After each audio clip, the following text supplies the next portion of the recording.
ইয়েমেনের রাজধানী সানায় ফের বিমান হামলা চালিয়েছে মার্কিন বাহিনী। এতে অন্তত ৮ জন নিহত হয়েছেন, এছাড়া আহত হয়েছেন আরও অনেকে। হুতি পরিচালিত মিডিয়ার বরাত দিয়ে সোমবার কাতার ভিত্তিক সংবাদ মাধ্যম আল জাজিরা এই তথ্য জানিয়েছে। এ নিয়ে চলতি বছরের মার্চের মাঝামাঝি সময় থেকে এখন পর্যন্ত যুক্তরাষ্ট্র ইয়েমেনে ৮ শতাধিক হামলা চালিয়েছে, যাতে নিহত হয়েছেন ২২০ জনেরও বেশি।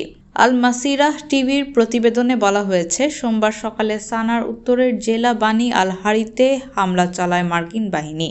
এছাড়া মার্কিন বাহিনী রোববার রাতে ইয়েমেনের আমরান এবং সাদায় হামলা চালিয়েছে বলেও জানায় হুতির কর্মকর্তারা। এর আগে সানায় হামলা চালিয়ে ২ জনকে হত্যা করেছে মার্কিন বাহিনী।